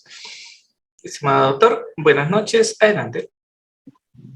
Doctora, muy buenas noches. Felicitarla antes por su exposición. Excelente. Doctora, una consulta. Si bien es cierto en el tema de que todos ahorita, en el andahuaylazo que hubo, en el andahuaylazo, cuando, por ejemplo, los policías, hay versiones no comprobadas, los policías fueron los primeros que dispararon, pero si ellos estaban comandados por un capitán, si este policía dispara sabiendo que, porque lo que se sospechaba es que los policías comenzaron a disparar por orden de un mayor o de un capitán, estos policías que dispararon estarían causa de eximiente de responsabilidad cuando mataron a los, bueno, por ambos lados, pero en este caso los ronderos, cuando mataron a los ronderos, los subalternos serían eximentes de responsabilidad, porque fue que el capitán supuestamente los ordenó, y los ordenó el disparo según las necropsias y los peritajes fueron por el lado de atrás de la espalda. Gracias por la pregunta, colega. Muy interesante, ¿no? Y eso también me lleva a recordar el caso que vivimos hace poco de Inti Brian, ¿no? Porque muchas personas, muchos policías que también se les ordenó disparar con estas especies de canicas contra los manifestantes, ahora están siendo procesadas, no solamente los que dispararon, sino también quienes dieron la orden, ¿no? Entonces, esto nos lleva a aclarar algo, ¿no? Si bien el artículo 20 del Código Penal señala de que no van a estar exentos de pena aquellos que obren por orden de una autoridad competente, ¿no? Pero siempre y cuando se va a aplicar esta eximente, cuando en realidad esta orden no es una orden arbitraria, cuando esta orden es en ejercicio de las funciones, cuando esta orden en realidad pues se enmarca dentro de los reglamentos, dentro de los lineamientos, dentro de la razonabilidad, dentro de la proporcionalidad, etcétera. A mí, o yo no me puedo escudar en que he recibido una orden de mi superior cuando la orden, desde el mismo momento en que se da, ya se entiende que es una orden arbitraria o es una orden que restringe derechos fundamentales. Por ejemplo, yo no me podría escudar en que mi superior me ha dicho a mí de que le dispare a una persona que se ha rendido y está arrodillada, le dispare en la cabeza y de esta manera realice una ejecución extrajudicial. De la misma manera, no me podría excusar en una eximente de cumplimiento de una orden del superior, si es que me dice que yo le dispare a alguien por la espalda. Eso se sobreentiende que está fuera de los lineamientos, fuera de los reglamentos que se establecen internamente en la policía, ¿no? Y yo como ciudadano que conozco mis normas, que conozco mis reglamentos, o mejor dicho, como policía, yo ya sé que esta orden en realidad es inconstitucional y va en contra de lo establecido por el reglamento. Entonces, posteriormente, yo no podría decir que, pues, yo he obrado solamente por lo que me decían o por la orden. Siempre tengo un margen de discrecionalidad para yo poder decir no, para poder analizar cuál es la orden, para poder analizar que esta orden en realidad es arbitraria o que esta orden atenta contra los derechos más básicos o fundamentales, y siempre tengo la opción de decir que no, ¿no? Entonces, incluso a nivel internacional, en el derecho penal internacional, existe un principio que dice que tú no te puedes escudar en la obediencia debida cuando en realidad se tratan de sucesos que implican la violación de derechos humanos o derechos fundamentales de las personas, ¿no? Entonces yo no podría posteriormente decir que me eximo en este eximente o que me baso en este eximente, mejor dicho, porque se entiende que yo siempre tengo la posibilidad de poder digamos, rehuir a cumplir un mandato que es arbitrario o que no se condice con la circunstancia de los hechos, ni se condicen con las normas de cada institución o de cada situación en concreto. Excelente, doctora. Y sí, doctora, bueno, aportando un poco a lo que decía el doctor, hay un caso, bueno, y con sentencia en la ciudad en Altiplano, sobre una capitán que justo en ese horario había una intervención, traen a 2 personas con más de 40.000 soles, llevan a la comisaría y acá en el acta de 80.000 soles, exactamente el valor del dinero, de billetes en fajos, solicitan llamar al fiscal, pero en ese trayecto, mientras viene el fiscal, sacan a las 2 personas que habían detenido fuera de la oficina. Viene el fiscal y encuentra solamente 40.000 soles. El fiscal informa, llaman a los que estaban ahí en este momento de la intervención de los policías, pero ¿qué pasa? Dicen, ¿dónde está el dinero? Y está en internet ciertamente este video. Y bueno, ellos dicen, no, nosotros no tenemos nada de plata, solamente llegó esta cantidad. Pero en el acta el capitán había informado 80.000 soles. Luego, dice la capitán, le dice, por favor, quiero reunirme, señor fiscal, con mi personal. Y el personal le dice, no tengo. Y uno de ellos dice, ¿sabes qué? Yo sí lo tengo, cierta cantidad, ¿no? Ya trae la plata, entonces. Inmediatamente traen el dinero, llaman al fiscal, y luego el fiscal ordena que se detenga todo el personal, porque ya no ni flagrancia, porque ya se habían quedado con el dinero propiamente, ya cuando aún quedaba algo de 10.000 soles por devolver. Pero en juicio a la capitán la sentencian. ¿Por qué motivo? Le dicen que referente, ella dio orden, uno de los que habían agarrado el dinero, ella había ordenado que se desaparezca ese dinero, pero ella en ningún momento dice, yo no puedo ordenar a una persona, además a mi subordinado, que conoce leyes en lo que es un policía, que pueda realizar un acto ilícito, ¿correcto? Pero a pesar de ello, la sentenciaron a 10 años de pena privativa de libertad a la capitán. ¿Qué opina, doctora, referente a esos detalles que hago mención? ¿Sería justificable esa sanción penal? Gracias por el comentario, Rider. De verdad muy interesante. Se aprende mucho de las clases, de los casos que los colegas, que todos ustedes puedan tener, ¿no?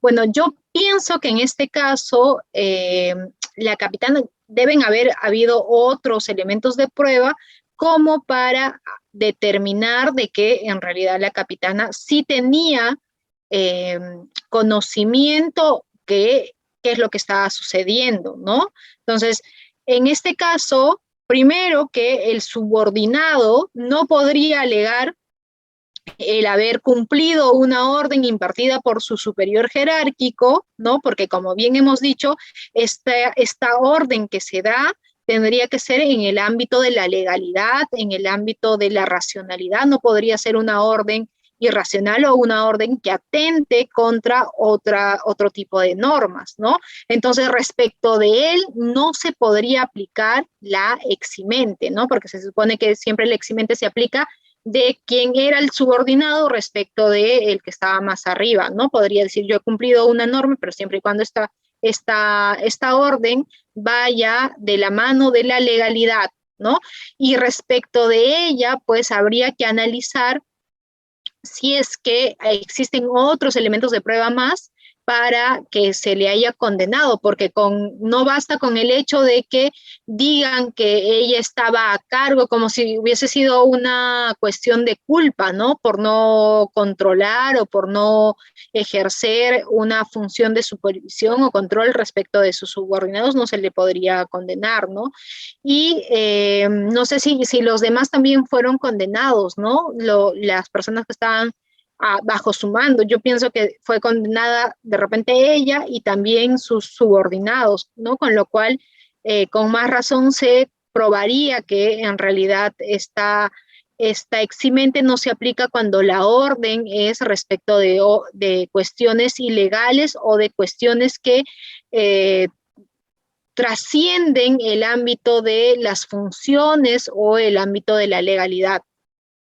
Sí, doctora, el video ya les estaré compartiendo a los participantes también, porque es algo increíble que los que trajeron el dinero que se habían apoderado en su momento, a ellos ninguno han sido sentenciados. Ya les estaré compartiendo también a la doctora para analizar algún momento ese casito bonito es. Damos paso al doctor Adolfo. Doctor Adolfo Segarra, adelante, por favor. Doctora, muy buenas noches. Gracias por su ponencia. Quería hacerle la siguiente consulta.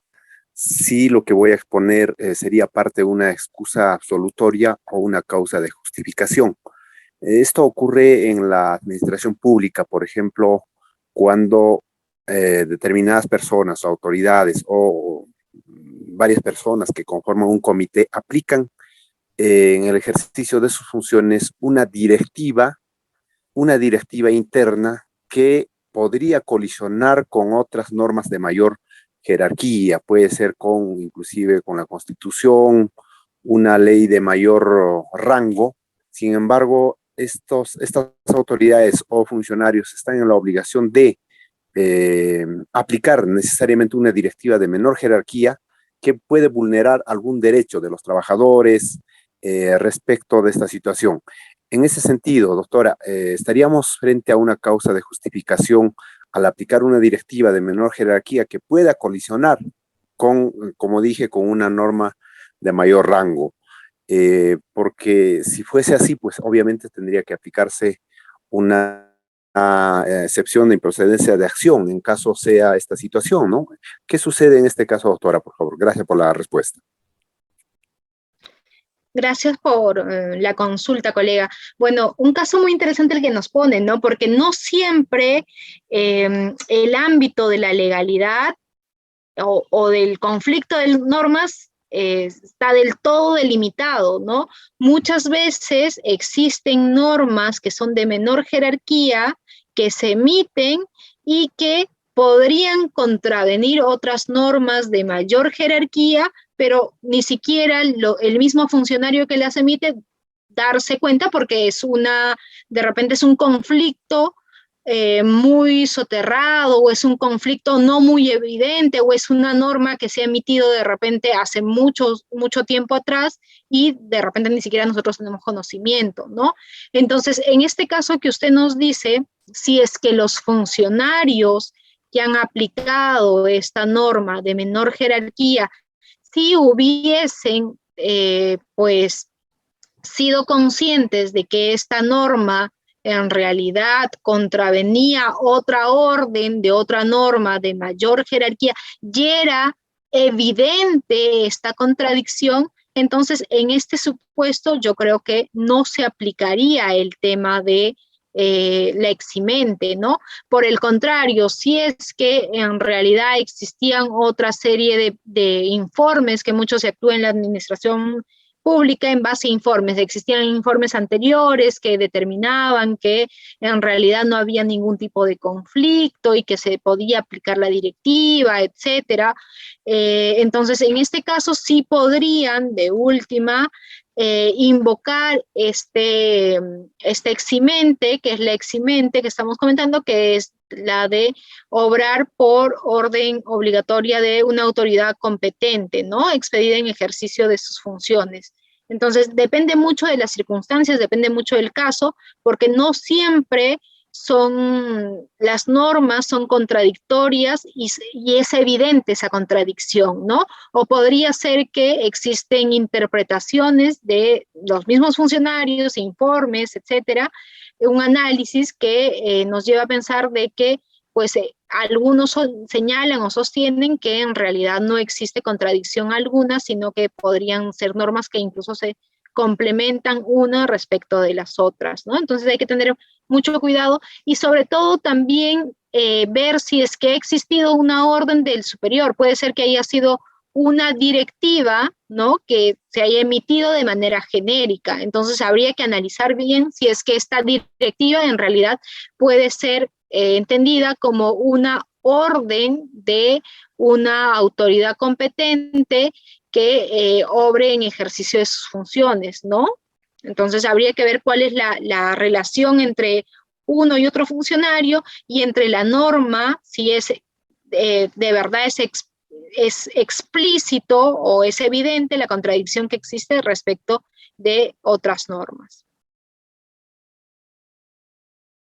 Excelente, doctora. Y terminamos la presente sesión de clase con el doctor Pedro Rodríguez. Adelante, doctor, por favor. Sí, doctor Pedro.